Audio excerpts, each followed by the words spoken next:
Good evening and welcome to the May General Meeting of the Montgomery County Civic Federation. My name is Cheryl Gannon and I'm the president of the Civic Fed. We will begin as always with our routine business. First is approval of the agenda, which was published on page 2 of the newsletter. Is there a motion to approve the agenda? Moved. So moved. Is there a second? Any discussion? All those in favor say aye. Aye. Aye. Opposed, say no. Any abstentions? The agenda is approved. Next is approval of the minutes of the April General Membership Meeting, which were printed on pages 6 to 8 of the newsletter. Is there a motion to approve the minutes? So moved. Is there a second? Second. All those in favor say aye. Aye. Aye. Aye. Opposed, say nay. Any abstentions? The minutes are approved.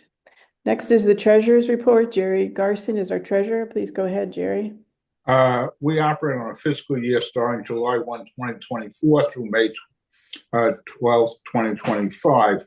We've received membership dues of $2,383, and we've had expenses of $1,847. The expenses are the post office box, the website, and the membership costs and the membership meetings, and insurance, which basically stayed the same as last year. I think went up by $10, giving us a net income for the period of $495. Our current bank balance is $6,711. If anyone has any questions, contact me. Thank you. Thank you, Jerry. So we can do some of our announcements. I was going to save them until after our speaker, but I don't see that Rich is not here yet. So when he arrives, we'll stop and let him go forward. So in terms of announcements, we have our annual awards ceremony and 100th anniversary celebration on June 8th, which is Sunday from 5 to 7 at Hollywood East Cafe, which is in the Wheaton Plaza, which is easy free parking. And there is a link to purchase tickets on our website online. And also Alan has sent out at least one email and I sent one with a link. We're really hoping to have a good showing. We've invited all of the state delegations, the entire county council. We have invited Jamie Raskin, Senator Van Hollen. I'm not sure exactly how many of those are coming, but I've had a pretty good response from council and some of the state delegates already. So please consider buying a ticket or two for your Civic Federation and come to our dinner. In terms of the awards, the executive committee has decided to the award recipients this year for the Wayne Goldstein Award will be the Friends of Sligo Creek, honoring their history of service to the environment, Sligo Creek and surrounding areas. That's an environmental group that Alan's very familiar with. They've been around for a long time doing some great work on the creek and the water quality.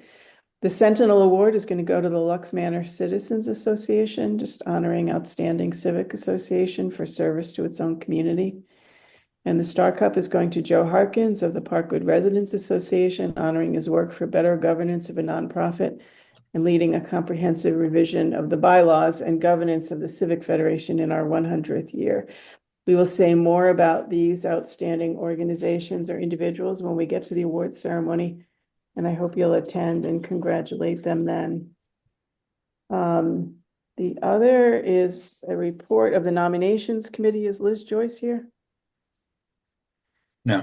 Okay, the nominations committee met and decided to poll all of the 5 current officers to ask them if they wanted to continue for another year.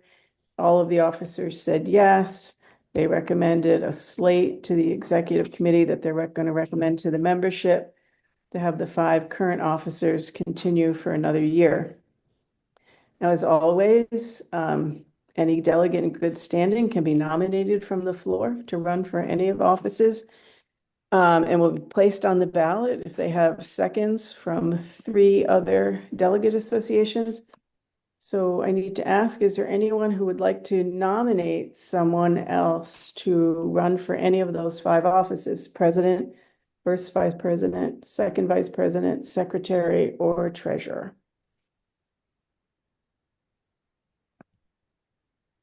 Okay, hearing none, we will proceed beginning May 15th with an electronic secret ballot run by a software company called Election Buddy. We used them last year with good results. They have an option for secret ballot. They hold back the results, so you can't tell how people voted. And voting will stay open for 2 weeks, and there'll be a couple of scheduled reminders by email to anyone who hasn't voted to make sure that people have a chance to vote. And the election results, as always, get announced at our June meeting. Are there any questions about the election?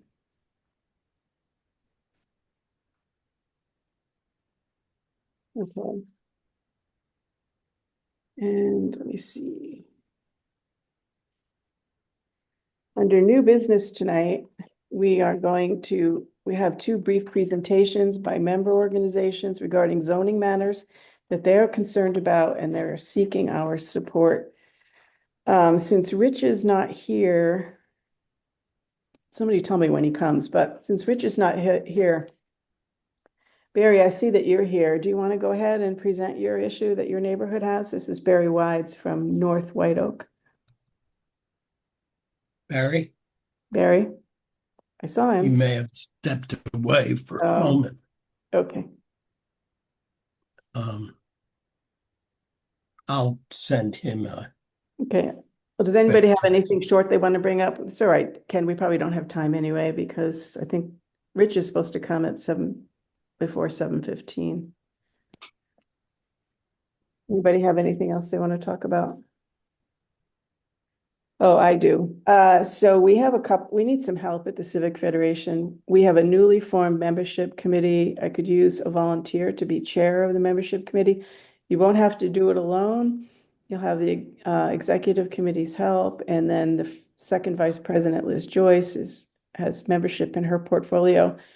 But we do need help if someone wants to step up and be membership chair. It does get you a seat on the board. The other area. Sorry. Hello?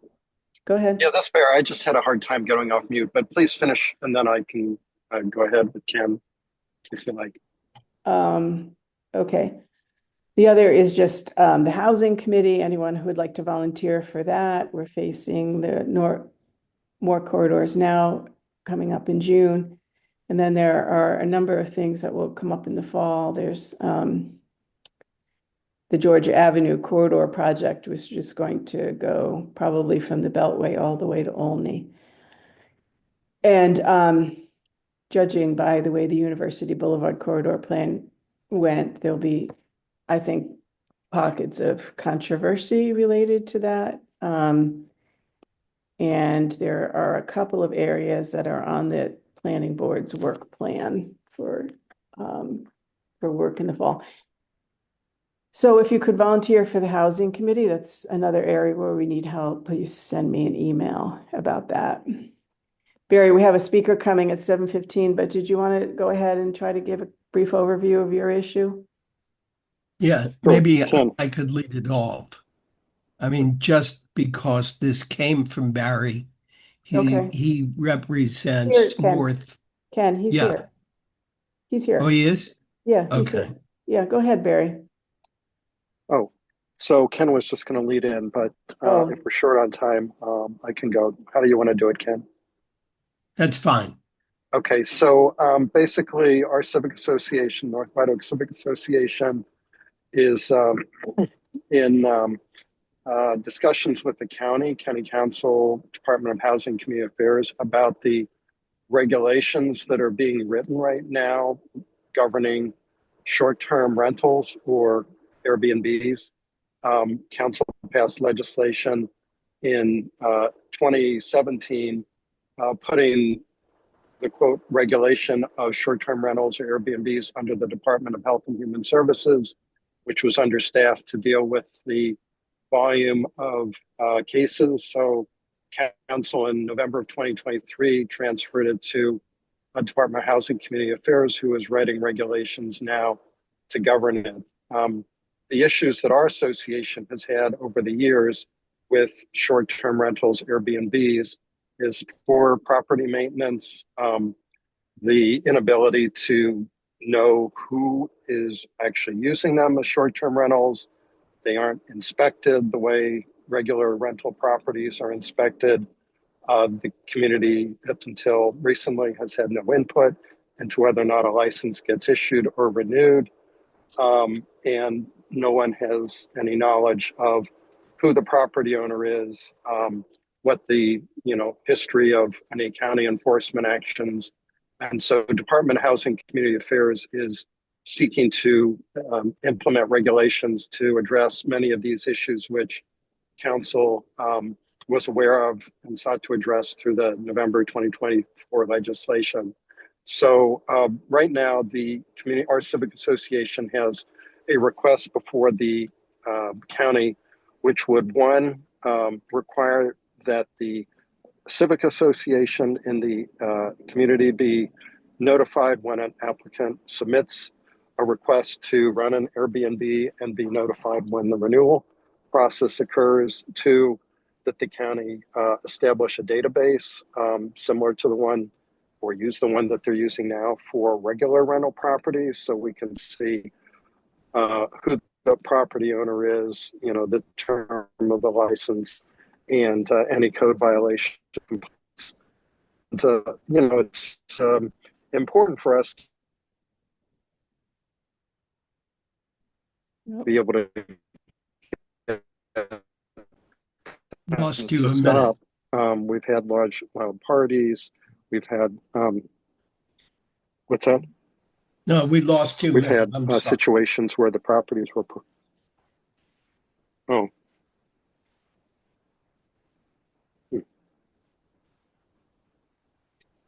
Yes. Can you hear me now? Yes. Okay. Large parties and poor property maintenance, failure to maintain the yard, cut the grass, take out the trash cans, just inability to be able to communicate with the property owner, inability for the county to effectively take any action. That's why it was transferred for HHS to Housing Community Affairs, because they currently have a property inspection enforcement registration licensing regime for single family properties that are rentals. And these are really not that different. It's just that they're rental for a few days or a few weeks at a time. So anyway, bottom line, we're seeking the Civic Federation support for the kinds of recommendations I discussed a moment ago. We have the support of Councilmember Mink, who's been on calls with us with the County Housing and Community Affairs Department. I think Housing Community Affairs wants to do the right thing. The only thing that is somewhat up in the air is whether or not they can, feel that they have the ability to write into the regulations that the Civic Association be notified. This legislation apparently makes reference to notifying the HOA and immediately adjacent neighbors, but we're not an HOA Civic Association neighborhood, so we would have no way of knowing. And so anyway, hopefully, if maybe the Civic Federation weighs in support of this, that'll help tip the balance. If the county really feels that there's just no other way to address it short of, amending the bill that they passed in November to notify civic associations, I think Councilmember Mink would take that forward for us, but hopefully we don't need to go that far. They're pretty reasonable requests. I don't think the staff at the HCA thought they were unreasonable, but we think time is of the essence because they've had a year and a half to write the regulations since the bill was passed.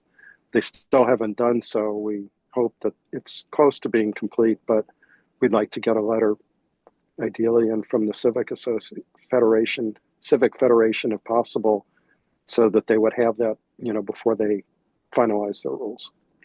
Okay, so I'm just going to put a pin in this. I know Ken is the co-chair of the Housing Committee, and he can lead us off into, discussing what we want to do after our speaker. But our speaker is here. I'm going to call on Joyce to introduce the speaker. Our speaker this evening is Montgomery County Chief Administrative Officer Richard Madaleno. As our CAO, he holds the second highest ranking executive branch position after the county executive.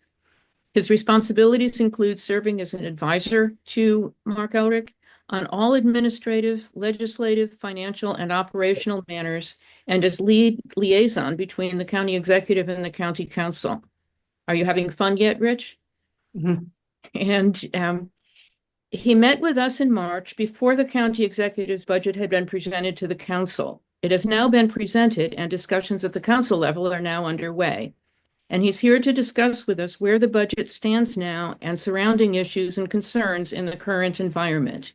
And he also has graciously agreed to be available for questions following his presentation. And a little more background, prior to serving as our CAO, he was the director of the county's OMB, leading OMB in its mission to provide budget information that is transparent, comprehensible, and easily accessible to all. He was for 16 years an elected representative for our county in the Maryland General Assembly, in the House of Delegates, and then in the state Senate. While in the Senate, he was vice chair of the Senate Budget and Taxation Committee, where he was known for his ability to find solutions to some of the most challenging budget problems facing the state. With our county now facing challenging budget issues from several directions, including actions at the state and federal level, Rich is one of the best, if not the best, person to discuss and explain to us the budget issues facing our county and how they are addressed in the budget before the council. We extend a warm welcome to Rich Madaleno. Well, thank you, Joyce. That was such a kind and generous introduction. I'm worried about saying anything that will ruin the great impression that you've created with those kind words about me. So thank you so much for giving me the opportunity to represent the Elrich administration tonight. The county executive is actually home sick tonight.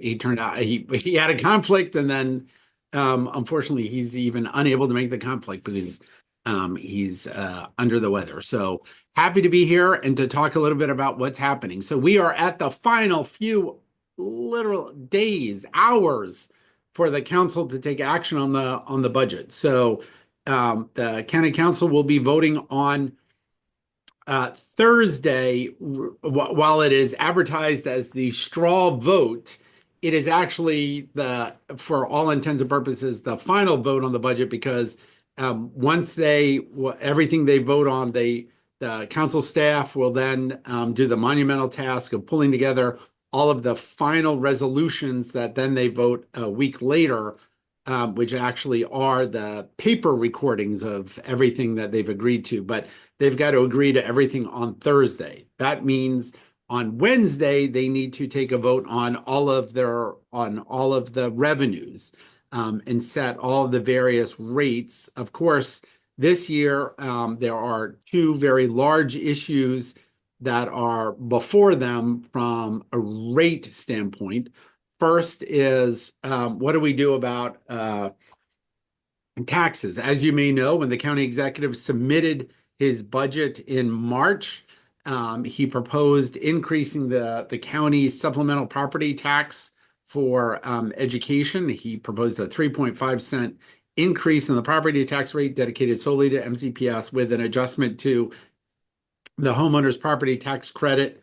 In the time between when the council started work on the budget and when the General Assembly concluded in the beginning of April, kind of as a surprise at the last minute, the General Assembly said, actually, we're going to let the county governments increase their property tax. Right now, counties have to have an income tax from 2.5% to 3.2%. They increased that maximum rate to 3.3%. So the county executive said, well, actually, the income tax, I would rather have had flexibility on the income tax. The income tax objectively is a more fair way to go about taxation, I would, so therefore he said, I'm going to propose, let's do the 0.1% rate increase in the income tax and put aside the property tax.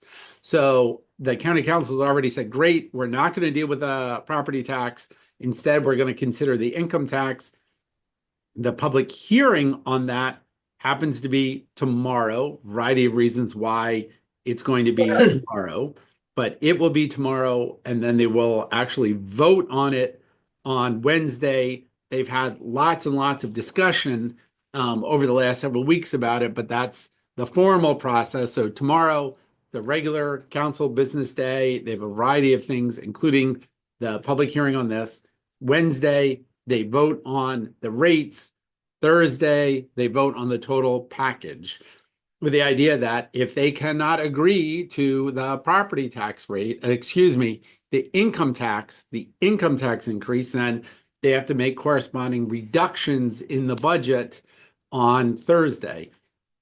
Today, the council staff made some proposals that were put on the reconciliation list, which is kind of the great big menu of options that the council has before them on spending increases, reductions, and revenues. And so pretty much what the council staff recommended today and what the majority of the council voted to add to the reconciliation list were a series of reductions to the Montgomery County Public Schools that range from 50 million to 12.5 million. The council likes to approach things from tranches. And so they'll figure out, do they want to take the full $50 million cut, half of it, or a quarter of it? So that, for example, that's on the table. They're looking at potential reductions to the county's refundable earned income tax credit, which we in Montgomery County call the Working Families Income Supplement, and several other smaller reductions to try to figure out, if they don't do a revenue increase, where do we balance the budget? So they are now trying to work through, and I'm sure they're having plenty of conversations amongst each other and trying to figure out where are the 6 votes to get things done in order to pass a revenue package or make reductions to the county executive's budget.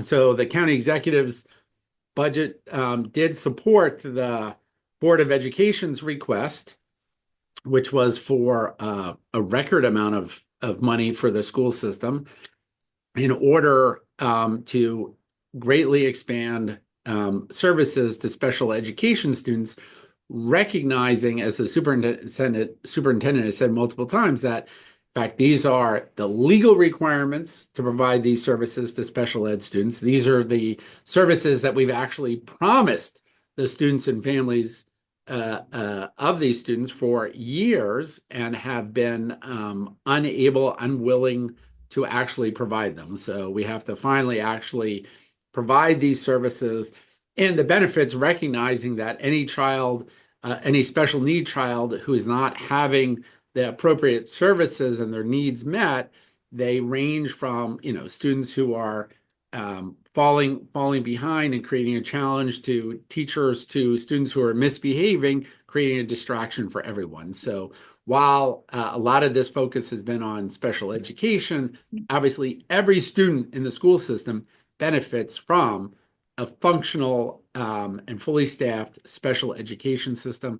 It also provide pay increases across the board for the school system employees and address some of their funding needs where they have some issues around their healthcare funding for their own employees that need to be addressed. So I can tell you more about the school system budget, point you in the right direction for the school system budget, but really that is the big question mark for the county council right now, is just what sort of increase are they willing to provide the school system? Because from a county budget standpoint, they've already had all of the hearings on the county budget. They have already voted to adopt most of the spending for the county government. They have already approved, and there are guidelines, there are dates set in law about the contracts for county employees, our police officers, firefighters, broadly speaking, all other general county employees.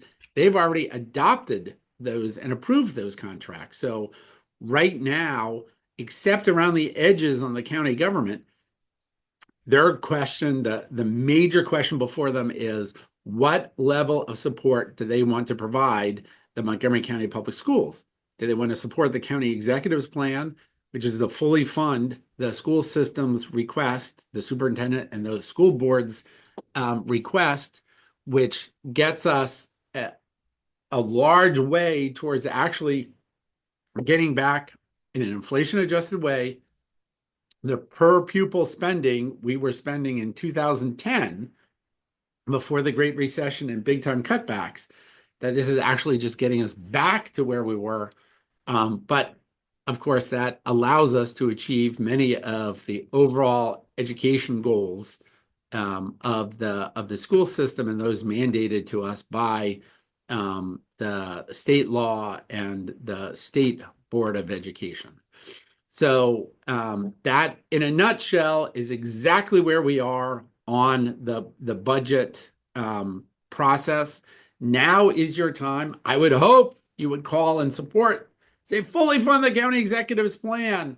But whether or not you do or you don't, now is the time to weigh in with the council, with your at-large members, with your one council representative, and tell them what you want them to do, because over the next 72 hours, they are going to be making all of these monumental decisions for the future of our county. Now, I can stop there, answer questions, because probably the best thing is the back and forth, because God knows I could spend the next hour just talking about the budget in general, but better is just me answering your questions. Okay. Maybe I'll start. The one thing that jumped out at me was a reduction in the earned income tax credit, which is troubling because you're talking about a group of people who I think are having the most trouble, among the most challenged, living here in the county. So do you think that is I doubt you think it's a reasonable plan, but do you think there's a reasonable prospect of that being adopted? Sure. I have to say, Cheryl, I was of the various items that popped up on the list, this one was a huge surprise to me. I mean, this really came out of left field. Now, the good news for all of us, in my humble opinion, is there is no county in the country that does this level of support to its residents. So in most cases, we are the one of only 2 jurisdictions in the country, us and the city of San Francisco, that provide a local supplement in addition to the state refundable earned income tax credit. So as you may know, there's a federal earned income tax credit. Yeah. If you have an unexpended, if you have leftover credit, it's refundable. The state of Maryland, like many states, has said, all right, we're going to provide additional refundable add to that to help the working poor in our state. So the state matches it up to a certain percentage. And then what we have done over the years is matched the state number as the state greatly expanded its refundable income, the value of its credit. We brought down ours a little bit to keep ourselves where we were, and this would bring it down a little bit lower. So yes, I would say the county executive without a doubt would be saying, yes, Cheryl, you are absolutely right. This is a horrible thing to do, especially right now when many families are challenged. It's taking money away from people who are working, trying to support their families and unable to make enough to support themselves. And this is a great way to close that gap. So it is disappointing to see this, but even if they went with the largest reduction, which would be to reduce the match by 4 percentage points would still leave us in a situation beyond what anyone else in the region is doing. I see. Okay. Jerry Garson, go ahead. Oh, Jerry Garson. You didn't, Cheryl, your invite didn't say, I thought you said Jerry was out of town. No, I'm here to the best of my knowledge and belief. I've gotten this question from a quantity of senior citizens who are upset about the way taxes are going. And they've asked me if we go to only funding the maintenance of effort for Montgomery County Public School System, how much would the county save? Because many of these senior citizens say they get no county services and the roads are falling apart on most of the county-owned roads. So they're upset that their cars need more maintenance and everything else. So, as an aside, you should know that one of the items that is on the list would be to reduce road resurfacing by $1 million. So, maintenance of effort, and again, this is to actually meet maintenance of effort this year is a very small increase. I think it would be in the neighborhood of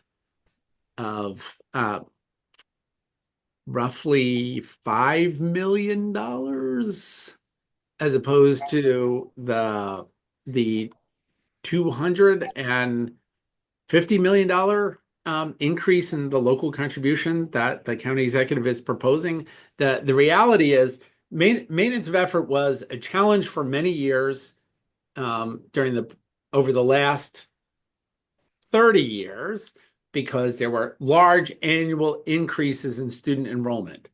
That has really plateaued over the last several years. So we have not seen much in the impact of maintenance of effort, which is a state law that requires each jurisdiction to spend the same amount of money per pupil from one year to the next.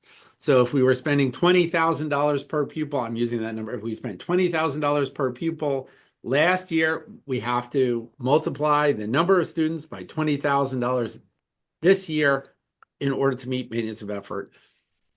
When enrollment was increasing by thousands of students a year, that was the whole debate around education, was really just you started the budget by figuring out what was maintenance of effort, and then you knew the gap, the difference between that and revenues was what you had for everything else.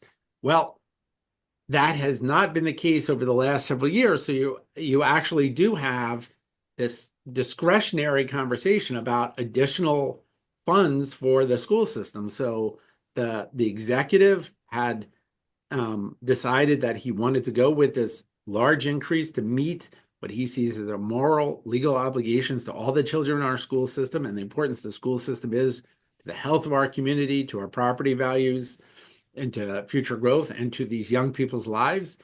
And now it's up to the council. They have the wide latitude. Legally, they could go all the way down to that base number, which again is that into that $5 or $10 million range, and cut roughly $250 million out of the budget if they so chose. I cannot envision a world where they go that far, but that is their legal option, unlike in many years where you can only cut to maintenance of effort, and sometimes that was literally $1-2 million. Now they have a very large amount of money in order to make that assessment. Now, none of the growth projections for the school system assume enrollment going back up in any sort of way where meeting maintenance of effort would be a huge financial challenge for the state. We are simply out of that wave of new students for a variety of reasons. And so maintenance of effort is a diminishing impact from a budgetary standpoint. But if we add the 245 million and 240 million, we're going to need to raise taxes again next year because of maintenance of effort, and in the following year. So where do we get the $500 million from? Well, you shouldn't need to, Jerry, because then you reset to, again, the new per pupil amount. So without forecasted enrollment growth to meet maintenance of effort the following year, again, should be little more than a similar amount of money moving forward. So the maintenance of effort and meeting maintenance of effort next year, again, should not be a huge budget issue. Now, if the school system wants additional money, then without growth in our revenues, then you're right. We are back into this situation of figuring out how to make it work. But I don't, that maintenance of effort conversation should not be a defining restricting issue for us for next year, or drive the decision making this year, in my humble opinion. Okay, Jeff Griffith. Thank you. I do understand that the county executive and the council have somewhat limited authority over the school system itself for a variety of reasons that were set up by the state some time ago.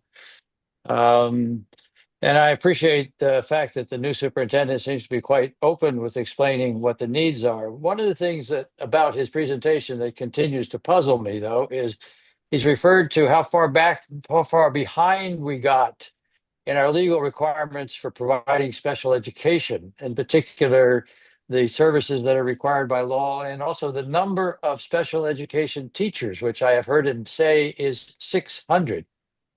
So I can't understand how we got so far behind and are now trying to make it up. It just seems to me to be an enormous gap that didn't somehow occur in 1 year. And I was wondering if anybody was watching. So that, Jeff, has been one of the great head scratching moments of, it is mind boggling, right? I mean, to sit for someone who's sat for a long time in a variety of roles to look at the school spending, and to have a new superintendent completely outside the system come in and say, in many ways, if not using these terms, to shorthand it, you've all been lied to by my predecessors. They promised you they would be doing X, and they simply did not. And not only should we do this, we are in fact mandated to do it. And if we don't, you could very well see a lawsuit requiring you to do this. So it is sobering to have a superintendent come in and say that. Now, I don't know if he made the decision. Like, look, I am new and from outside the system, and it's the first time in a while we've had someone, and really an entire leadership team, that is fresh and outside the system to say, all right, we're ripping off, is the right euphemism. We're ripping off every Band-Aid here, just to say, this is the problem that we have. We're being fully transparent. We're going to explain it, and we're going to ask you to solve it. And then, should he wind up getting this level of funding in order to do it, now the onus is going to be on him to actually deliver, and not turn around a year later and say, now, I recognize test results, some of these things don't turn around in a year, but if he's coming in saying, I'm going to hire all these new staff and I can do it, then this time next year, he's got to have all of those staff in place. He's taking a large reputational gamble by asking for all this money in order to say he's going to turn around and be able to deliver. Now, the nice part is the guy seems up to the task. As you may have heard me say before, this is the first time in our history where the county executive and the superintendent are both actual graduates of the Montgomery County Public Schools, with Mark having gone to Einstein, and Thomas having gone to BCC. So, they have a personal connection and affiliation to the school system. They recognize the benefit that this school system made in their lives. And so, maybe he's the guy I hope that he is the guy for the task, but he has come in and raised a lot of eyebrows for saying what he has said about what the school system promised and did not deliver. But he has put himself in the position of saying, but I will. And it will be on all of us. And, whether it's Mark and the council, their successors, all of us, whether it's parents, taxpayers, to hold him and the school board accountable for that moving forward. I was listening to the council session today, and even Councilmember Mink was saying, we promise more transparency, and we feel, her view on the speaking of the council today was in her 3 years as a council member and her involvement as a parent beforehand, this is the most transparent, the most information that she's ever received from the school system about exactly what they want to do. So they've made it very clear it should be much easier for all of us institutionally or just as citizens to be able to track and hold them accountable for what they're promising that they can deliver. Well, I appreciate that, all that, and I'll just end with just two quick comments. One is somebody from the past should be accountable for what has happened, and I've never seen anything suggesting anybody's looking into that. Fine, maybe there's no sense, that there's no return on the investment for that. It's done. And secondly, there's a reality factor here that I have to ask: how can you hire, given the difficulty of finding teachers? How can you hire that many teachers in 1 year? There's an expectation reality issue. But I'm done. As you said, in a year, we'll see where we are. So I think, thank you for those comments. So if I'm quoting him correctly, and I am doing it secondhand from a conversation that we had in the office today, but I swear one of my colleagues said that in his testimony to the county council last week, where they went over as a full council the school system budget, I believe his comment was, we hired 1,500 people last year, because we always have people coming and going. So it would not be, we will be able to hire all of these additional staff. And in his budget, in his presentation to the executive, to the council, some of these staff, not an insignificant, not a minor number of people, are already part-time staff who will be given the opportunity to go full-time in their roles as teaching assistants working with special needs children. So they do feel like part of this will be taken up by people who are moving from part-time, I don't think half-time, but part-time positions to full-time positions with the school system. Okay, Joan McDermott. I was just debating lowering my hand. As a former teacher in the system, I would agree that it's a reality problem. I'll be impressed if he manages to hire as many people as are required. And I think it's just the ugly truth that the laws are written for special ed, that they're very, very low teacher-student ratios demanded. This is not the only school system that's failed to comply. It's very, very difficult to comply. And people come to the public school systems from private schools in the hopes that the public school systems would meet those requirements. And it seems really tough to get there. Thanks for that, Joan. It's nice to have a teacher in the group. I have a question about the pilot program. I'm sort of with the county executive. I think it could turn out to be much more expensive than what the council is saying. Is there going to be a way to track that? Like, who builds under that tax credit, that we know who they are? Yes, and I will, so the pilot, I mean, the payment in lieu of taxes, I assume what you're talking about is Yes. Yeah.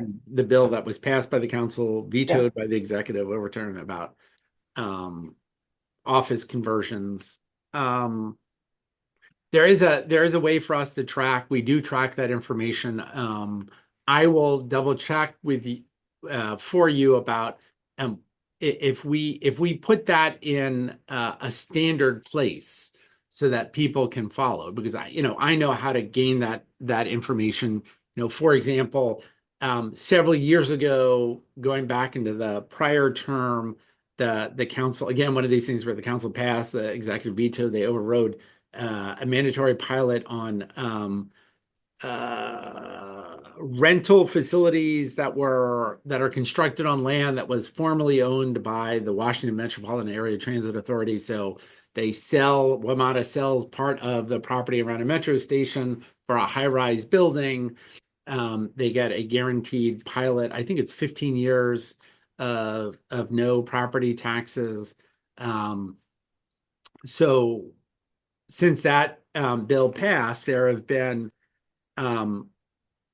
are 2 buildings that have been constructed at the Strathmore Grosvenor, or the Grosvenor Strathmore station, that are now up and open, that met the minimum height qualification, which was 9 floors, because it's got to be built with concrete, so that's why it's 9 floors. And there's another building being built broadly on the North Bethesda, on a piece of property that used to be owned by WMATA at North Bethesda. So that will be the 3rd building. So I know it's easy to track that. We already have broad authority to do pilots, to do individual pilots with projects to help a project that we see a value to come about. This is a by right system.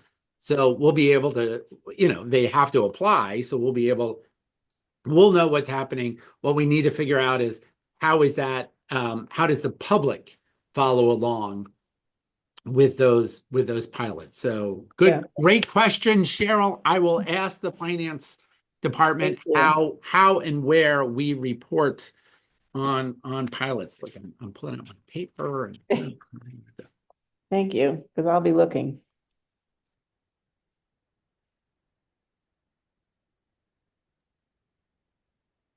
All righty. Alan Bowser, you're next. Alan Bowser. Yes, I am here. Wait, I'm getting a question from both Jerry and Alan.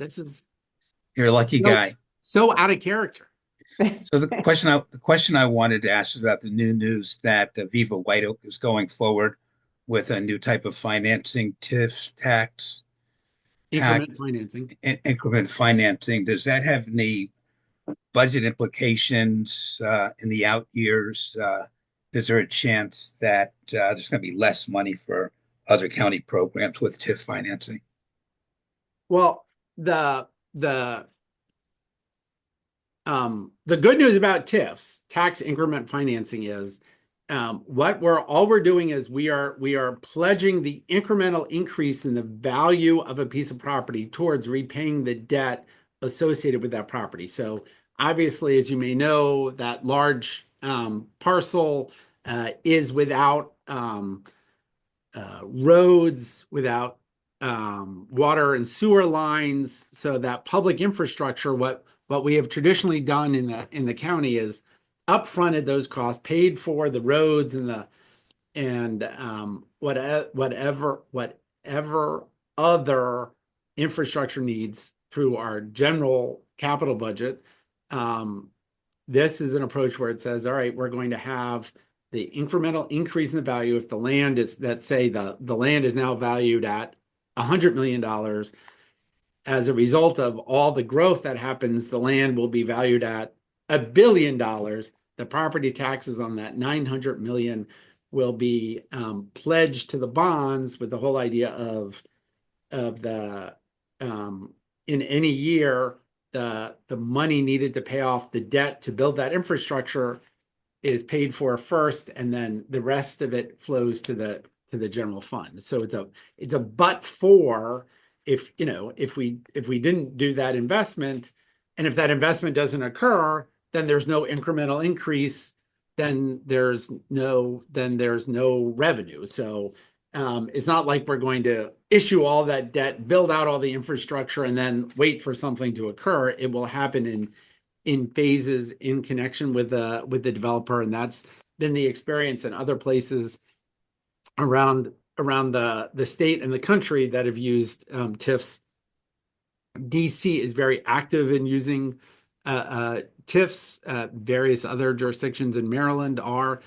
Montgomery County, and I know it took a long time to get the county executive interested in TIFs, because his view was always like, this is just more money for the developers, because in some of the ways when TIFs first started decades ago, the way that they were crafted, it often meant that excess revenue stayed with the project, stayed with the developer, and didn't really benefit the community. Now we have this structured very carefully, so any excess revenue that's generated comes straight to the county government to support the overall budget of the county. So it is a way that many jurisdictions, and even many in the area, have used to move forward with the investments needed to grow without burdening the overall tax base of the community.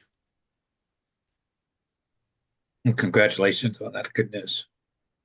I mean, there are some very exciting things, happening. You've got, and not everyone on this call might agree with all of them, but you've got Viva White Oak, and I have no idea, with the chaos of the Trump administration, I recognize, and all of the craziness around the Food and Drug Administration, but I don't know how much of that land that is there and that huge parcel that might be opened up to be part of the development and meet some of our housing needs. Geico has announced they're relocating just up the street in Bethesda. And so that long-awaited project there of converting their property to park and more development has a chance to start. I just left an event, and one of the reasons I was a few minutes late for this call, I was just in an event where the learners were talking about a variety of things. It was an event at the JCC, but they were asked a question about White Oak, and White Flint, and they were talking about their vision, and they had me excited because they were like, we are finally free and clear of all of the restrictions that we have. We have an architect in place. We're envisioning. There is a huge opportunity for us as the landowners and for the community to move forward with White Flint. You see everything happening at North Bethesda, and there's soon going to be a general development plan for the whole North Bethesda metro station, everything that's happening around Pike and Rose, and there are clearly opportunities in and around Pike and Rose. Rockville provides an incredible opportunity for development here around the metro station. The first project is happening with this old, I think it's actually called like 355 Rockville Pike, which is the building right opposite the metro station where the Department of Environmental Protection once was. And it's the last kind of piece of the old mall of that being converted to housing. And of course, there's all these parking lots that are available, and there's the piece of property right across from us, which is an older apartment building. The county executive would love to see the Housing Opportunities Commission move forward with. We have finally come up with a solution for the Shady Grove bus depot, the MCPS bus depot that's right up against the metro station, for a facility on Goody Drive. The county executive has proposed the money in the capital budget in order for this to occur, which would be the final piece to then unleash the full development and the transit-oriented development around the Shady Grove metro station. I mean, in his time in office, Mark has spent so much time focusing on East County, and you see that with the White Oak Town Center, the Burtonsville Town Center. There's going to be the groundbreaking on a new Burtonsville Elementary School, the huge redevelopment of the old shopping center on the east side of of 29 is going very well. We expanded the bus rapid transit line with Howard County up to Columbia. There are a ton of exciting things happening in Montgomery County right now. Great news. Okay, any other questions? Okay, seeing none, thank you, Rich. You always explain things in a way the average person can understand. I really appreciate it, and I imagine you've had a long day today. So we are going to say thank you and good night. And thank you all very much for your commitment each and every year. I know many of you have been at this a very long time. I greatly appreciate everything that you've done to advance the community and to keep us honest too. I mean, I don't, Jerry Garson has been in my office for, I mean, whether it was when I worked in the county before I was a legislator, as a legislator, just an example. I know Peggy has been there hammering on me, encouraging me to do good things for the community. So I greatly appreciate all of your commitment and leadership in the community. And I know the county executive certainly values you individually and organizationally. Wow, thank you. Hey, just under the wire, Joan McDermott put her hand up. I'm sorry. Oh, go ahead, Joan. Before you leave, Rich, I was just going to say, go Caps. Yes. I haven't looked down except for once. But you can go root for them now. I think they need your help. So, what was the dead giveaway? I was so, Saturday night was just, the third period was just, I hope the county council performs better than the Capitals did. So, all righty. Thank you. Go Caps. Thanks so much. Thank you very much, Rich. Yep. Good night. Night. Okay, I'm going to return quickly back to the proposal of North White Oak that we support their recommendations for some regulations for transparency around Airbnbs. Ken, you have the last word quickly. You're muted. I'm not now. Yeah, correct. Listen, Barry, thank you for bringing this up. Just to summarize in the shortest terms, we were grateful that White Oaks, which Barry Whitus is president, that their Civic asked us to discuss the problem of Airbnbs, and they would update us on what they were doing about it. Before the break, before Rich spoke, Barry went into the 3 points that they're seeking, which to me would simply give civics a seat at the table, so to speak, to express concerns about applications for Airbnbs, for renewal of those applications, and would simply get information on the county's enforcement efforts where that pertains. So I throw out to the group, it would seem that these are carefully thought out points. The question is, how do people feel in their communities about Airbnbs, if that's a problem? And more importantly, should we be supporting the approach of North White Oaks and asking for these accommodations for civics? Okay, anybody want to address this? Can you help us and can you just review the 3 points? I mean, I'm taking notes and it would be helpful. Okay.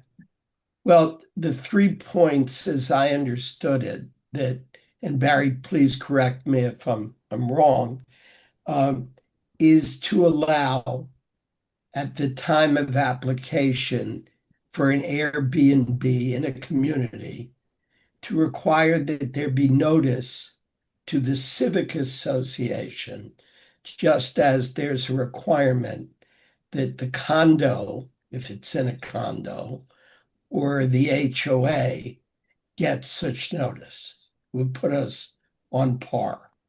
The second point is that when it's time for renewal, that there be notice of the renewal period coming in, or the action to renew being before the government, and telling the Civic that indeed there is renewal request. The third piece is there's a database that exists for short-term rentals that includes enforcement actions and violations of short-term rental properties, specifically including B&Bs.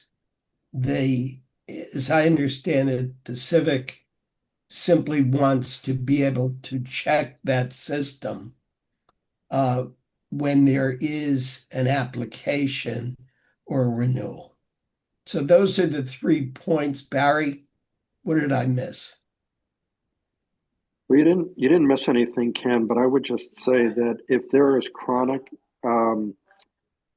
violations or other enforcement matters that require attention, that anyone be able to go onto this database that already exists for rentals and see if a particular Airbnb, has been the subject of enforcement actions.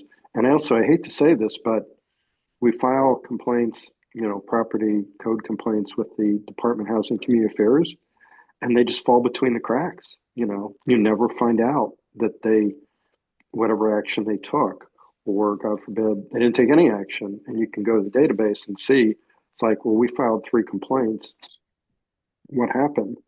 So if they don't have a database, that there's no way of knowing. But since they already have this database for regular rental properties, it's really not very difficult for them to just, add the Airbnbs and just code them so that you could see it's an Airbnb and not a long-term rental. Barry, do you have a letter that you've written that details requests? I have an email. I sent it to Ken. So yeah, Okay. we do. All right. Okay. We'll take a look at that. Mhm. Okay. So what I would propose is that the Civic Federation write a letter in support of these issues. Does anyone want to speak up in support or ask a question or object to that? I'd like to speak up in support. I think it's the least we can do, and sounds like an important issue. And Civic should be informed, like HOAs and condos. So good for you, Barry, and thank you for bringing it to our attention. Okay, Joyce, go ahead. Yeah, I'm also in favor of supporting it for the same reason. I mean, if the HOA and condo gets notice, why should neighborhoods in general, just because they're not an HOA, not get the notice? And Airbnbs have been problems in many areas of the country in terms of parties, in terms of lack of maintenance and so on. And this is a way, I think, I honestly don't know if we're the extent of a problem in our county, but this sounds like a way to catch any problems early in the stage, not late, which is always the better way to do it anyway. Right. Jerry Garson, go ahead.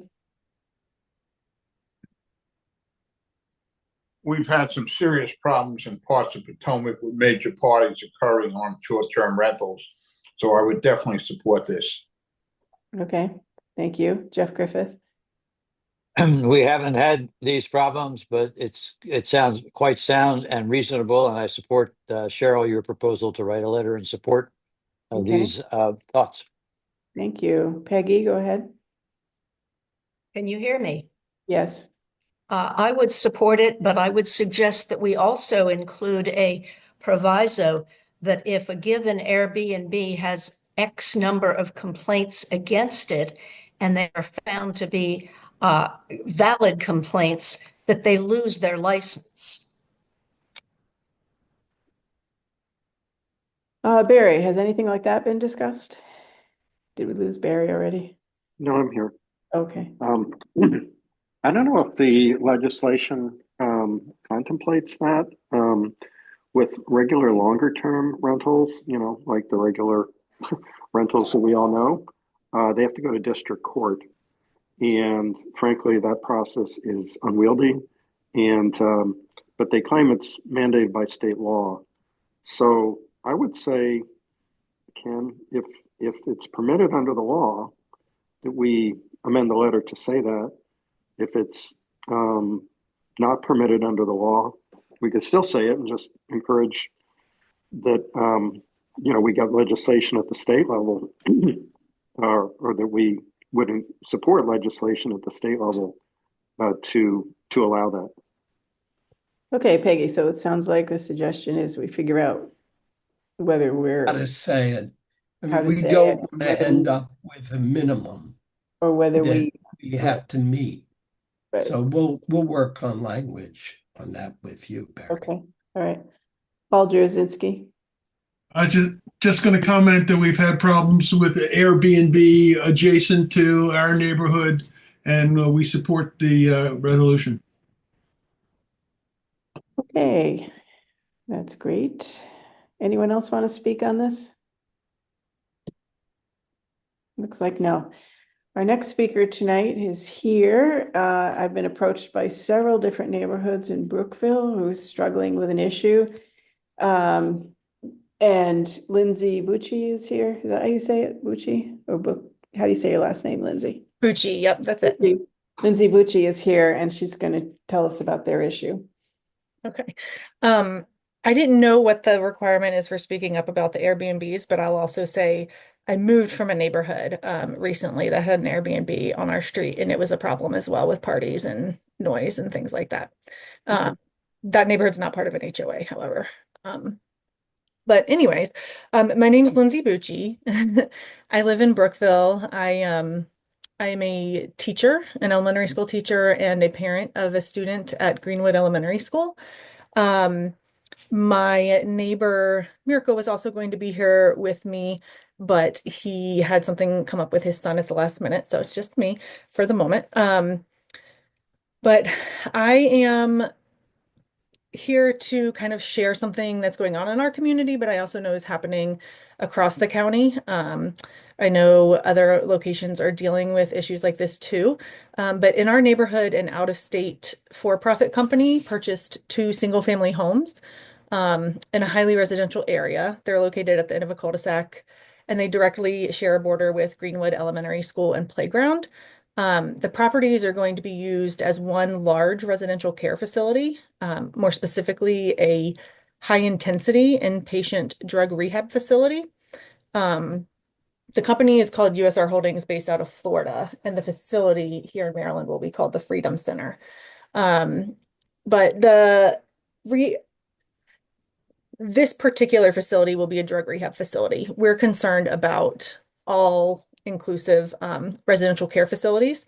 This particular facility, as a 3.5 level care facility, is for patients who require 24-hour monitoring due to dangerous symptoms and due to being at risk of imminent harm.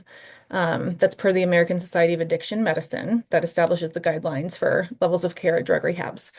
So this company came in and purchased the homes. They applied for commercial permits initially. They have another location in Buckystown, right outside of Frederick. That is a 16 patient, same level rehab facility, and it is zoned commercially as well. So they came in and applied for a commercial permit, and then voided that and resubmitted for a residential, given that they wouldn't be approved to operate commercially in our residential zone. And then I'm not a lawyer, I'm not, but we believe that there is a loophole or just an oversight in the zoning code that is allowing them to operate. The way they are allowed to do this is by saying they are operating as 2 separate facilities with up to 8 individuals each. In Montgomery County, single-family homes in residential areas can house up to 8 unrelated individuals. So they are, basically permitted by right. They don't have to actually receive approval for permit for use or anything like that. They're permitted by right because they are 2 separate entities with 8 people, up to 8 people in each. However, the zoning code also distinctly identifies residential care facilities with 9 to 16 persons as a separate case that requires conditional use. And the conditional use includes the requirement for a public hearing, so the community has an opportunity to have their voices be heard. There's additional zoning standards that must be met, such as things like parking and other things. And then they just overall have to go through a more stringent review process in order to be approved for a permit at that size. We know from the company itself, I've met with them. They've also reported out publicly to our community. They will be operating as one large 16-person facility. So because they're being labeled as two separate entities instead of the one facility that they will be operating as, there's no public hearing required. There's no appeal process that we can pursue. So quite literally, we have no means of having our voice be heard as residents or community members here. And that would be the case elsewhere in Montgomery County as well, and has been the case. So one of our concerns is arguments, I guess, is understanding why was there a distinction between a facility of up to 8 people versus a facility of 9 to 16. We haven't been able to obtain documentation of the legislative intent for those numbers thus far, but we can imagine things like traffic, like the increased traffic having safety concerns, or the logistics of the increased traffic, things like that. Residential zones serving as housing for residents versus a profit-seeking business, utilizing them for that reason. One other concern with the zoning code is in relation to a facility of this size is very transient. The company says patients who stay for their full treatment will live in the home for 30 days, give or take. But patients can terminate treatment and leave whenever they like. So some patients will be there for significantly less than 30 days.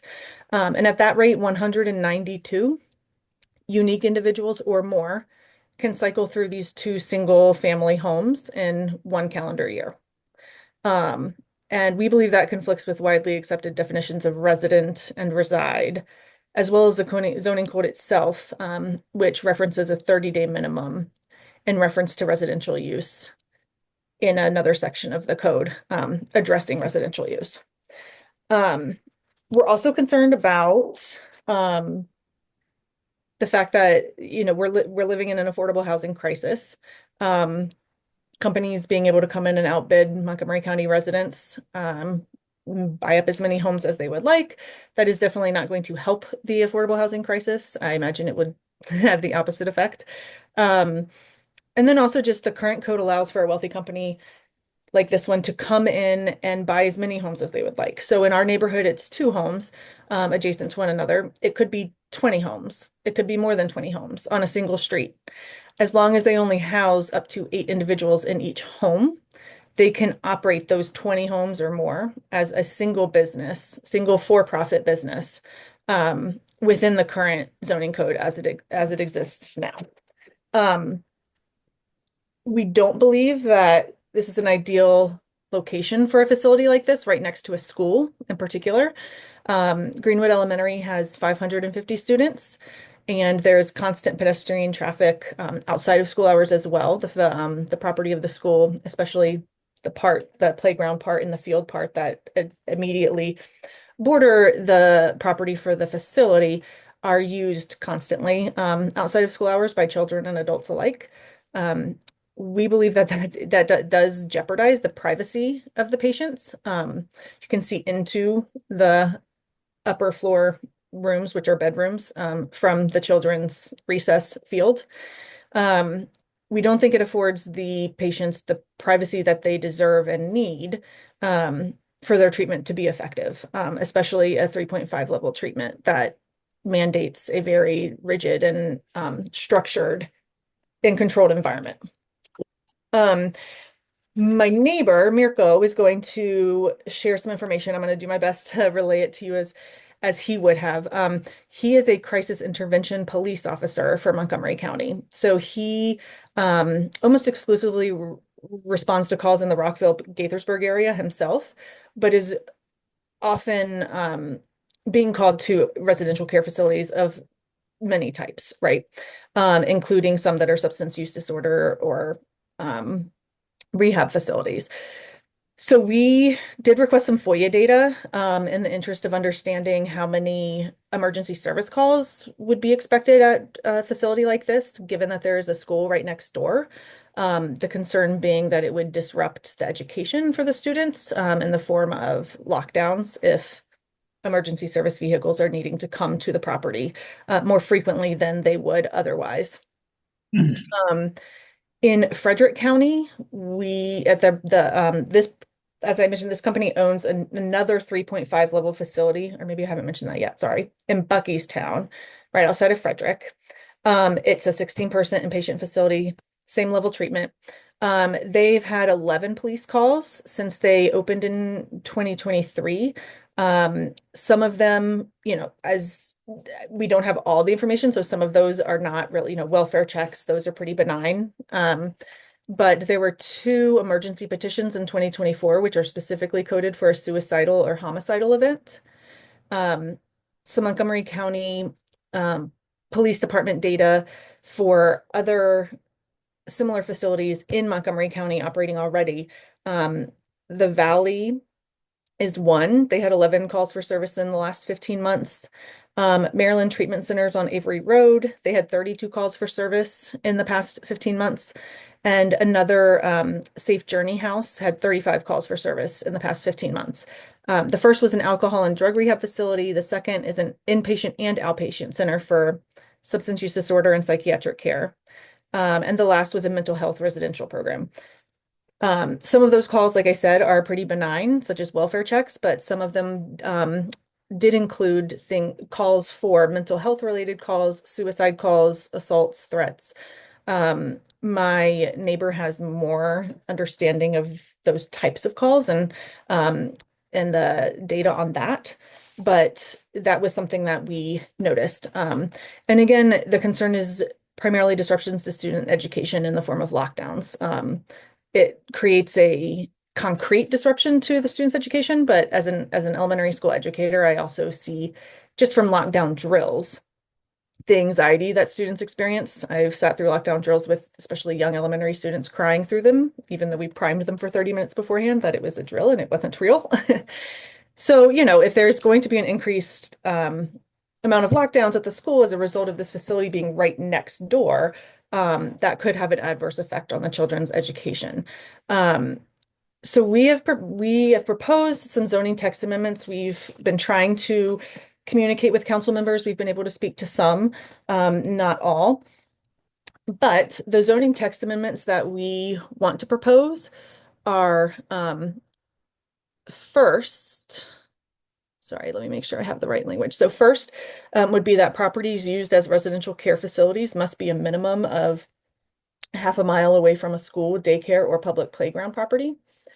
A second amendment would be that properties used as a residential care facility must be separated from each other by a minimum of 1,000 feet, which would address the issue of a company buying multiple properties adjacent to one another,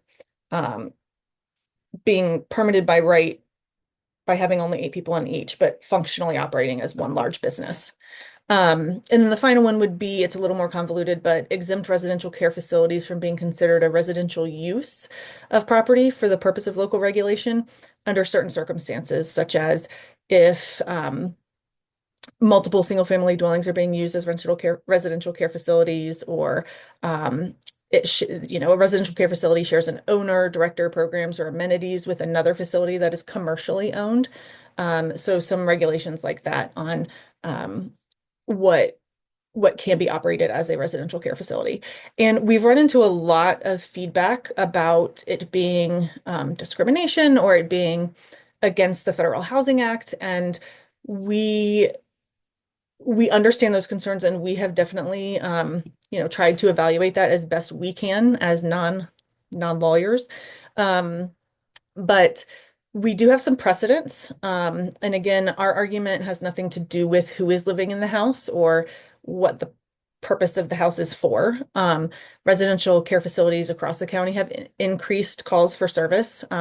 And we also just don't really believe that the intent of a residential zone was for wealthy companies to come in, buy as many single family homes as they would like, and operate them as a for-profit business in place of Montgomery County residents living in them. For example, this company moving into our neighborhood with the two properties, they stand to earn 14 to $15 million a year across two properties based on what they told us their price was per day per patient. And so some precedents in just a couple I'll mention, we have more, but in McLean, Virginia, in just 2019, a company wanted to open multiple homes for a rehabilitation facility, and the county zoning administrator determined that the facilities didn't qualify as federally protected group homes, but instead were congregate living facilities, which are subject to county regulation. In Costa Mesa, California, in 2014, they enacted an ordinance mandating that group homes, including sober living homes, be located at least 650 feet apart. So similar to one of our zoning text amendments. The city was sued, and the case went up to the Ninth Circuit Court of Appeals, which ruled in favor of the city, determining that the ordinance was non-discriminatory. We have a couple other examples of precedents, but they're similar along the similar lines.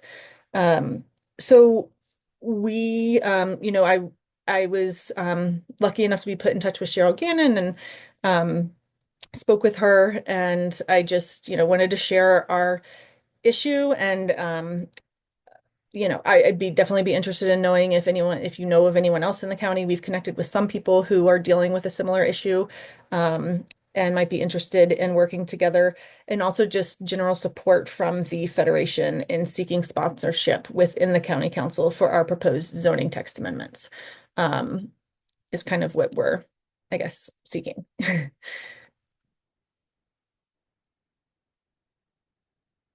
Uh-oh, Cheryl, I think you're muted. Sorry about that. Okay, so first of all, thank you for that very clear presentation. It's really good to have a teacher explain the whole thing because it's all very logically laid out. I do have some questions though. First of all, like, what is the status of this? Has it been approved or? So that's kind of the conundrum with the zoning code, is it doesn't have to be approved. Oh, I see. They're permitted by right, because they only have 8 individuals in each house. But the issue here is that we've talked to the zoning department, we've talked to the permitting department, we've talked to a lot of people, and they say, yes, okay, yeah, they're operating as one facility, but they're technically 2 homes with 8 people in each. But the code, it doesn't address this specific detail, but it does distinguish between an 8-person facility and a 16-person facility for a reason. And a 16-person facility is supposed to be subject to conditional use and a review process. So they do have to receive a license from the state, from the Department of Health and Human Services, the Behavioral Health Administration. I've spoken with them, and they really have no, the only thing that would prevent them from approving the license would be receiving county feedback from the zoning department that it's not,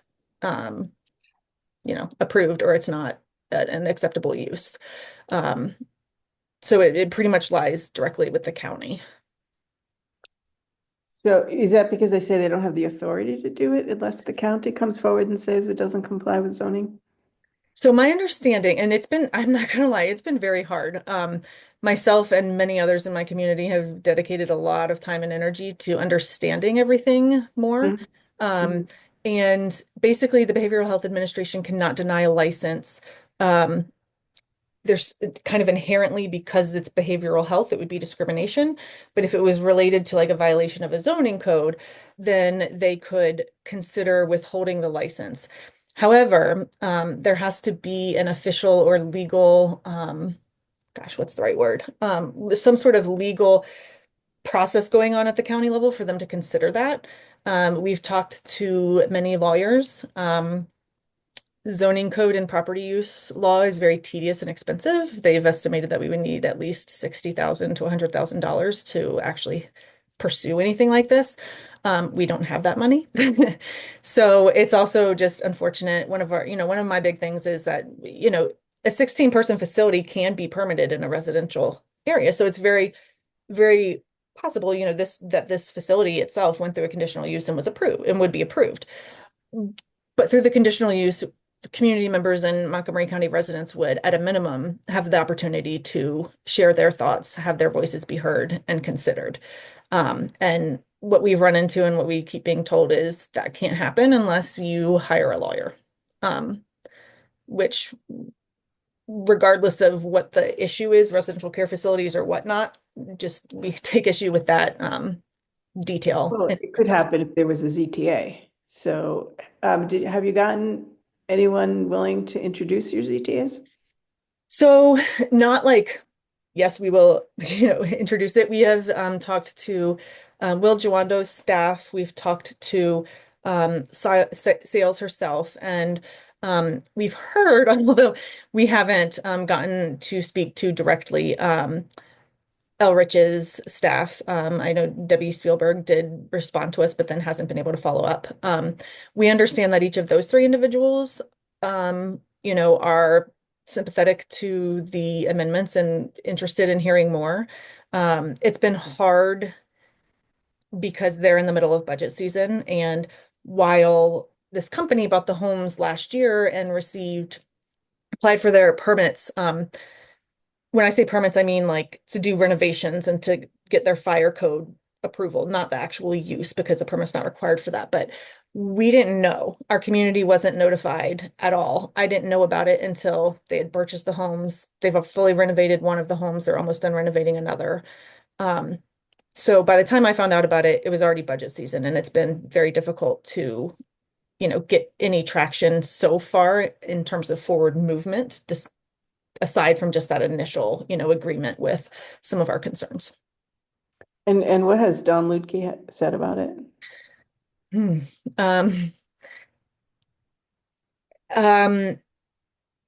I want to be. I don't want to put you on the spot if you don't want to answer. No, it's okay. I mean, she is all for it.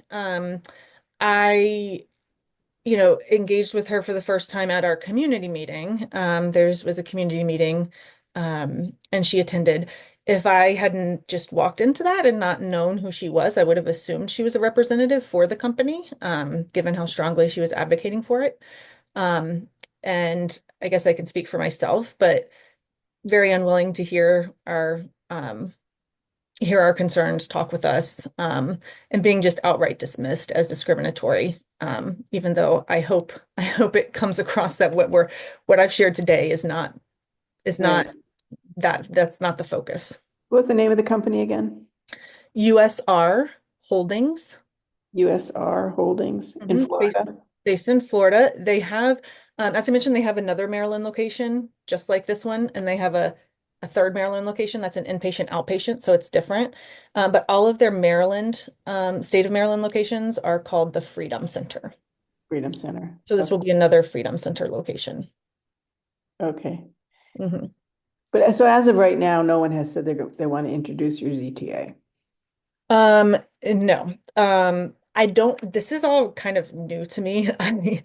So I'm not exactly sure how it all works.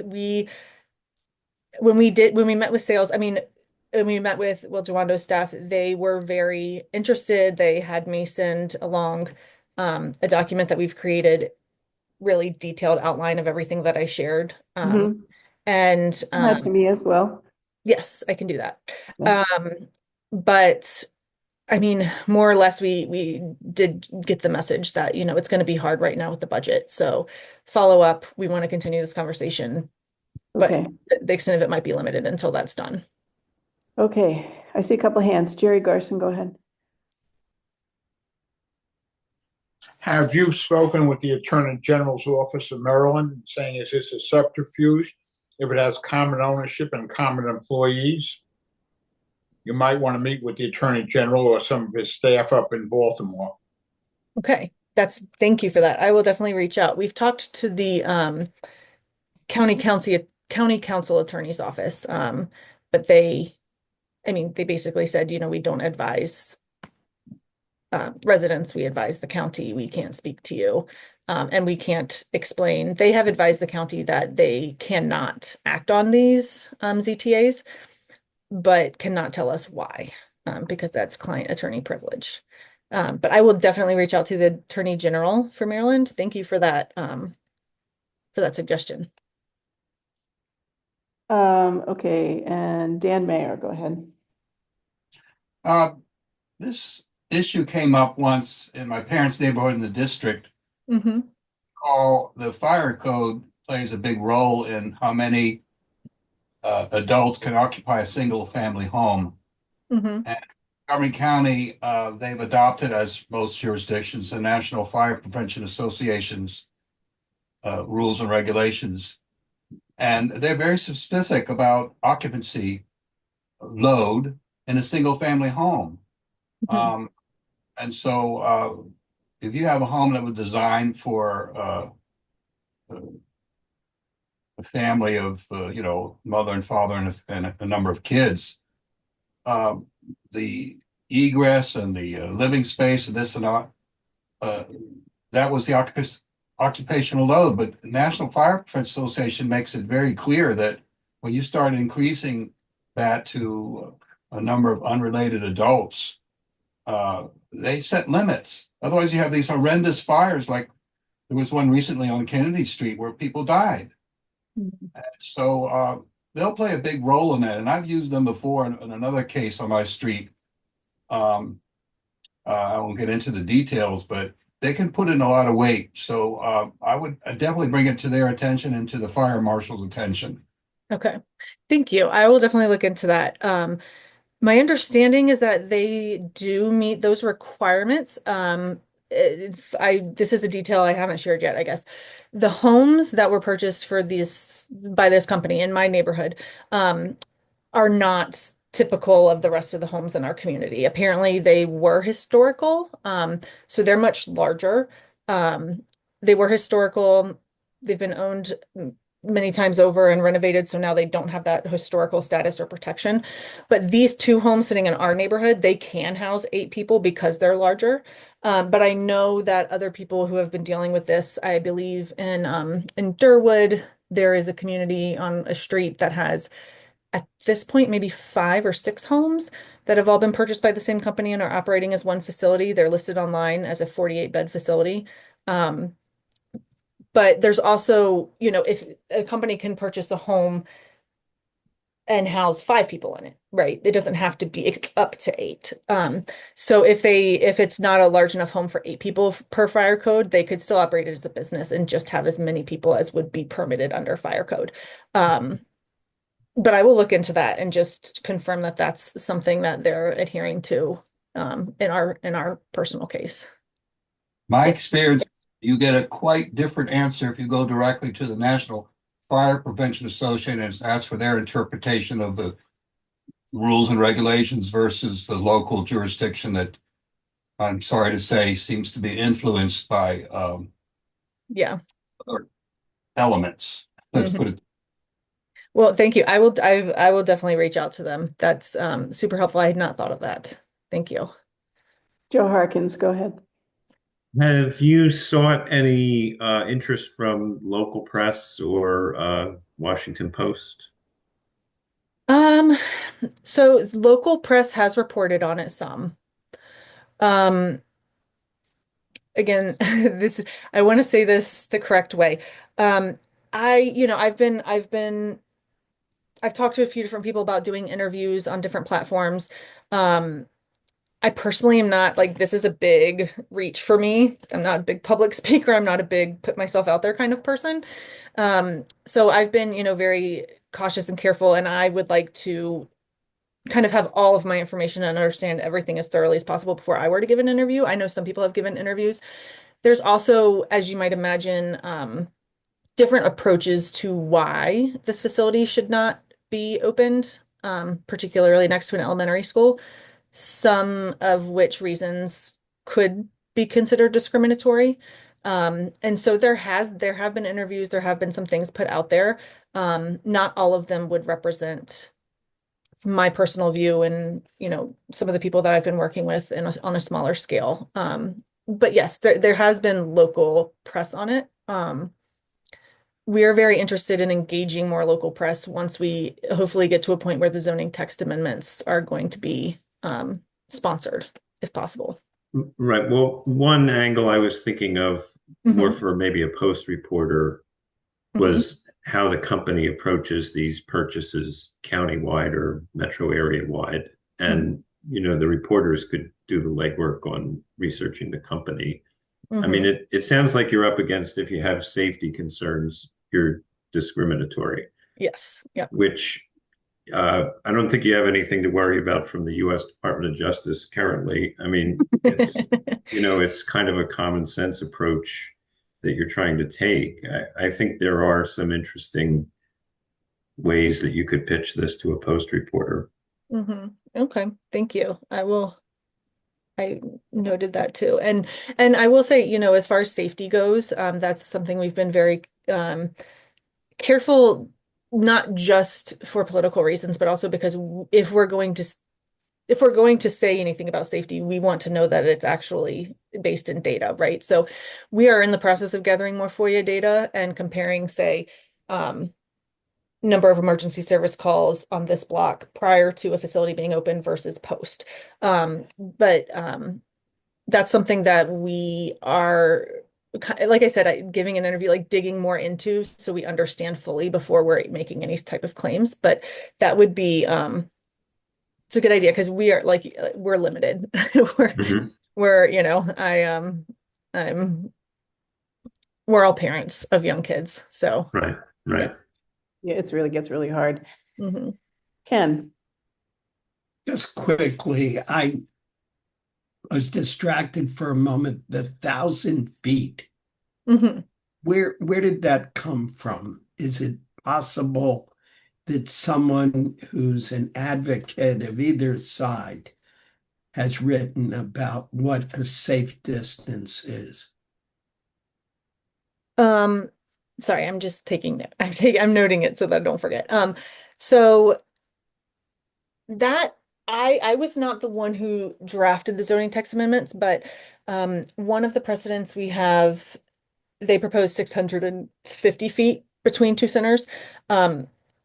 Interestingly, as I've been doing my research, I have been trying to find the legislative intent behind distinguishing between 1 to 8 and 9 to 16. That took me back to the 1997 zoning ordinance. And that ordinance or that amendment, it says that it changed. So it took out, apparently there was something that existed saying that facilities like this could not exist within 1,000 feet of each other. And in 1997, it was amended to take that out. And it says in order to comply with the Fair Housing Act. Again, there's other precedents since then that, have been deemed non-discriminatory. So the 1,000 feet, I mean, the idea behind having the distance between them is more to prevent, like what we were saying, like a company coming in and buying 20 homes in a residential area that is meant to house families and individuals and residents and turning it into a money-making machine. It's just not what residential zones were meant for, right? But they can't operate as one big entity if they're separated out farther. Right. So Yeah. there is the feet that we're looking at, or you're looking at, between the two properties. But I guess what I'm curious about is the proximity to the school. Gotcha. Whether there might be a standard at some point, there may be a legitimate reason, non-discriminatory, that kicks in. And if we could, or you could arrive at a standard, it might be helpful, I think. Maybe it's not there, but it may be worth looking into. Thank you. And we did, in the proposal, it says a half a mile from a school. To be honest, that's something we might need to look at and decrease. And Yeah, that's where did that come? So the that, 1,000. I may need to follow up with the individual who, or the group that actually wrote that language. Came up with that. Yeah, that's a good question. I'll definitely look into that because I have wondered as well and wondered like what would 0.5, does it need to be less than that to be appropriate, you know? Um, so I will look more into that. Okay, Dr. Laura's next. Thank you, Lizzie. And I know it's very late for a school night, so thank you for being here and being so thorough. So my question is just a helpful, hopefully helpful one, which is what I heard was that the major concern is proximity to the school and educational disruption, and especially lockdowns, which are can be very scary for young children. Do you know, did you say the Buckystown facility did you say 11 emergency calls since 2023? Or I think you're so thorough that I'm not sure I caught the number. So the Buckystown location, we understand, opened in 2023. There have been 11 police calls. So that's emergency service calls. That could be, I mean, I spoke with the director of the records office for the Frederick County Sheriff's Office. And she explained, you know, one of those calls could be there was an accident in front of the address, and the emergency call was referenced that address because the crash was right in front of it, right?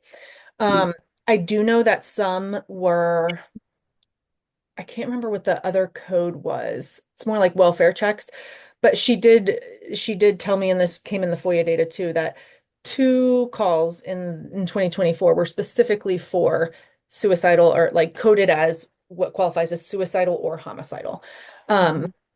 And you know, I've spoken with the company, and their take is, or their perspective is, that suicide, yes, they do have some residents that end up having suicidal ideations, or they need to address suicidal issues, but they see that as a very insular issue that doesn't affect the surroundings, the immediate surroundings.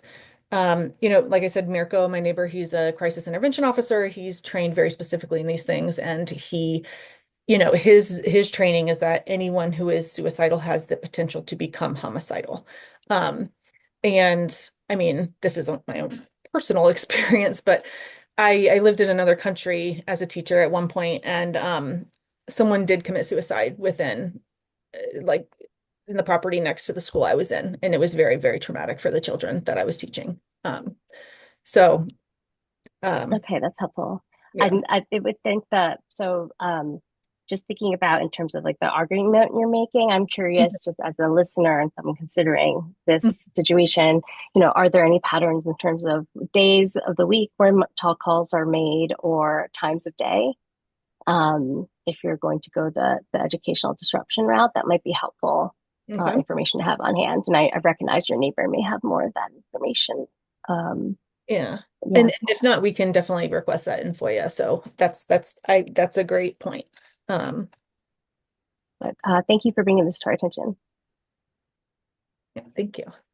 So Lindsay, is this facility, people are going there for treatment, or is it they've had treatment and they're going like halfway house, like learning to live in the community? Right. So just to give you a little bit more information about a 3.5 level facility, the range is from basically 0 to 4. So the only treatment levels above a 3.5 are a 4.0 and a 3.7. And those would be like lockdown facilities, like you can't leave. A 3.5 level facility, the patients, as the company tells us, the patients cannot leave if they want to remain in the program, but there's no secured entry or exit points on the property. They're there at their own behest, like they have chosen to seek treatment so they can leave whenever they want. It is not a detox location. They said that they have their patients come in having already gone through a 5 to 7 day, maybe 5 to 10 day detox period. So when they come to the facility, there's no drugs actively in their bloodstream. That's kind of what I know about where, you know, what point they are when they come into the program. I don't know if this is comparable enough or not, but the Progress Place which is basically a homeless day shelter in downtown Silver Spring. I remember the police saying half of all their calls go there because they have to send double, because not all mental health breakdowns are violent, but they can be quite violent, and they don't know how those calls are going to go. So when they get one of those crisis calls, they have to send a lot of people, basically. Yeah, and I wish Mirko could be here tonight because he has explained that to me before, and I don't remember all the different like identifiers of who would show up. But he says for calls he gets, he's not the only one that shows up usually. There's multiple individuals, a crisis, a regular officer, sometimes like a crisis intervention, but not an actual law enforcement person would show up too. But I think it might be useful to just do like an example or a case study. If this happened, this is how many different people and vehicles would show up, because just saying it just illustrates a little bit better the level of disruption that could be occurring. Anybody else have a suggestion, comment, question?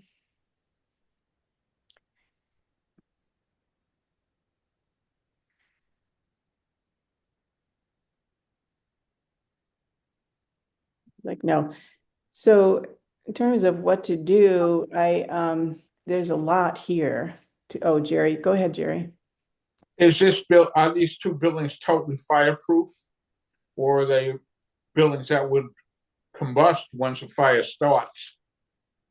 I mean, they are like they're single family homes. So yeah, they're not fireproof. Prior to the company buying them, there were families living in them. Does that answer the question? I'm not sure if I. Well, and I think you definitely want to discuss it with the fire marshal. Okay. If people at a level 3.5 would be in these buildings, and many of these people actually start fires.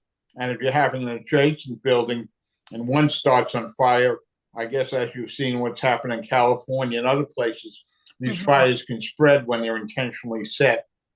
And normally in a commercial building, I think of this type, they would require full fireproof construction, basically concrete or cinder block with no flammable things within the building.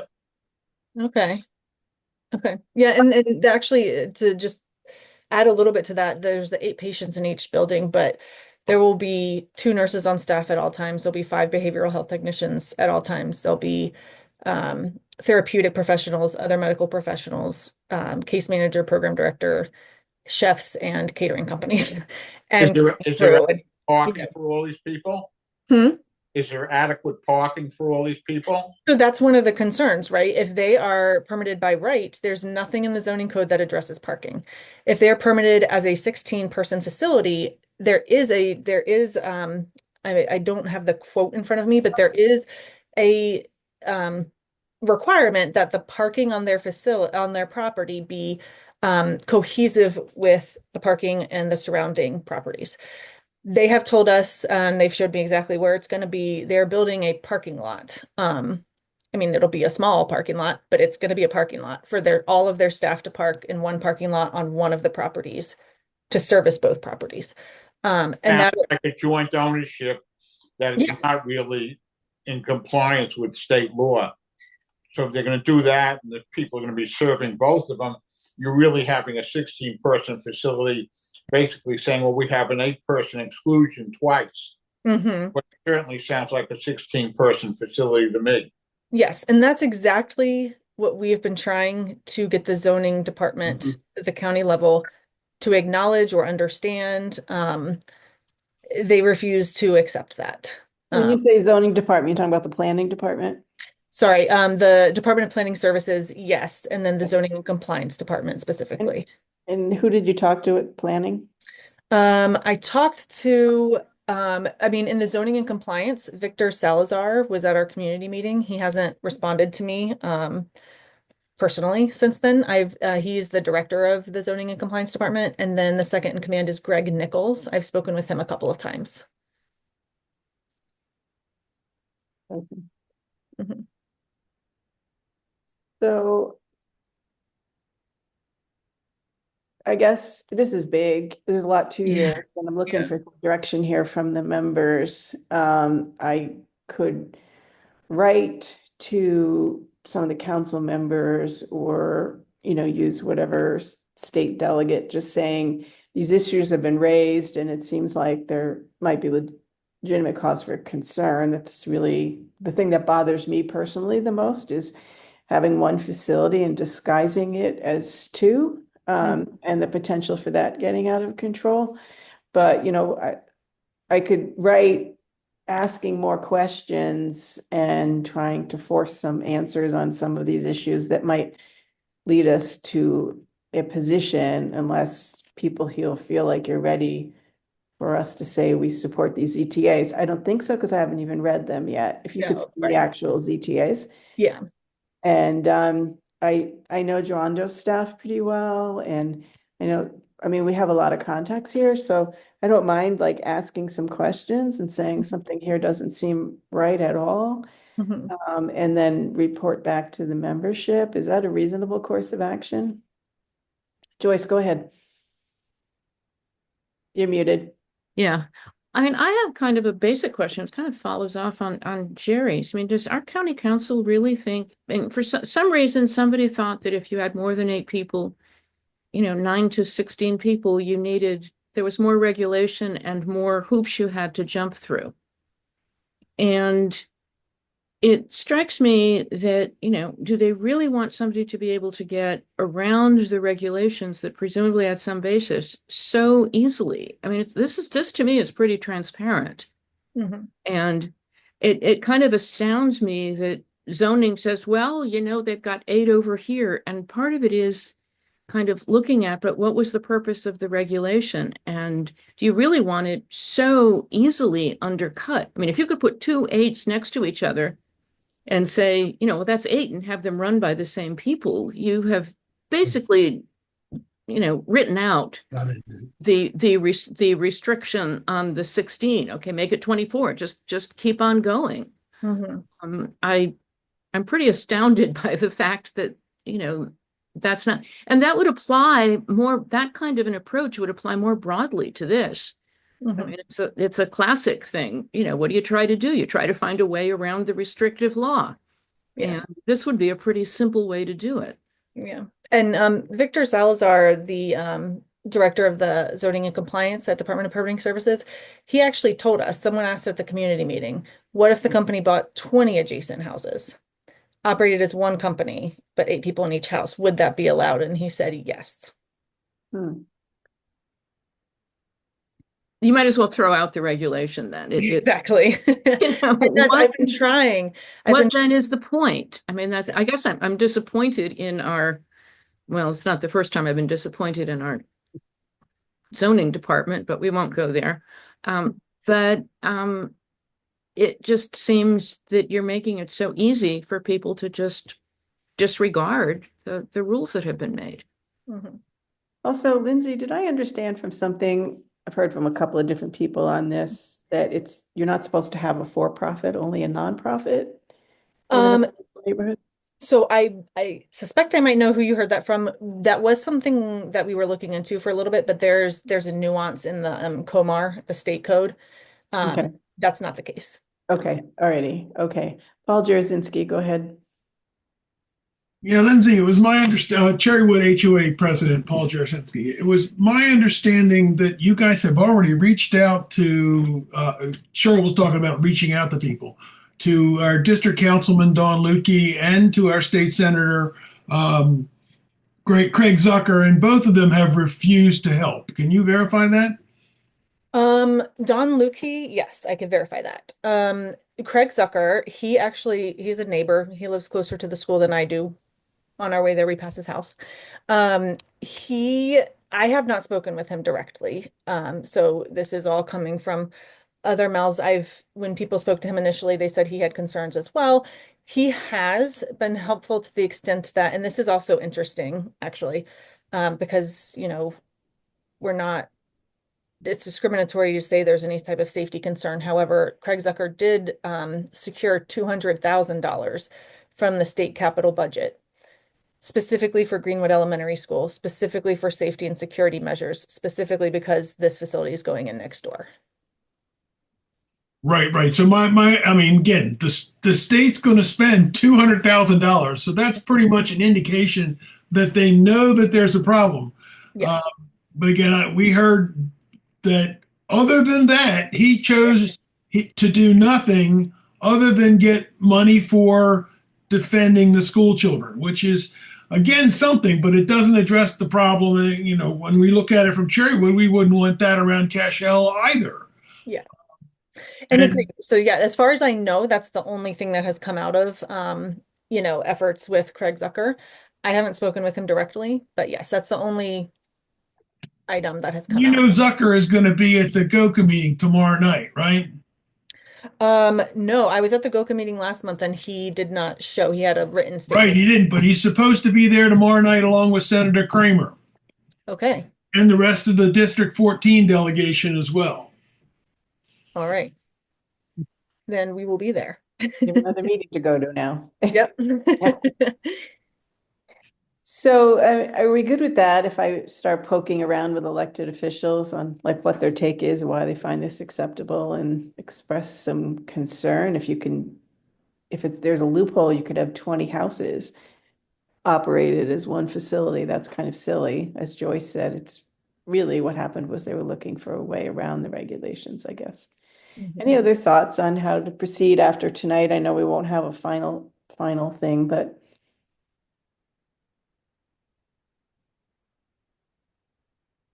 all right, if anybody has a particularly good relationship that you're willing to employ here to ask some questions, please send me an email and let me know so that we're not all bombarding the same people. Dan Mayer, you have your hand up. I guess my reaction is, why isn't this considered a commercial venture? And since it's commercial, it's not allowed in a residential neighborhood. That's what zoning's all about. I mean, when you talked about the staff and this and that, I'm like, well, that's just a business. Yeah. The chamber should weigh in on that, because if they get away with that, then all kinds of other businesses can come into a residential community. I don't understand why this got this far to begin with. It's a commercial business, period. Yeah. Agreed. Anybody else? Well, Lindsay, thank you very much. We will continue to stay in touch and definitely go to the GOKA meeting. Paul, you're going to be there? Maybe we lost Paul. Well, anyway, Paul's a good advocate to hang around with. So thank you so much for the time and all of the awesome questions and suggestions. I can't tell you how much I appreciate it. Thank you. Yeah, okay. Well, we will stay on it then and keep in touch with you. Yeah, the problem with the GOKA meeting tomorrow is it's only on Zoom. And the Zoom doesn't work as well for GOKA as it does for the Civic Fed. So it's often hard to participate in those meetings. Yeah.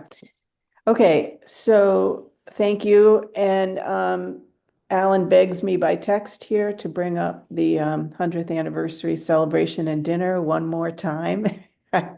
So please go online and get your tickets. We really need to have a good showing this year. Anybody else have anything under new business or old business before we sign off for the night? Is there a motion to adjourn?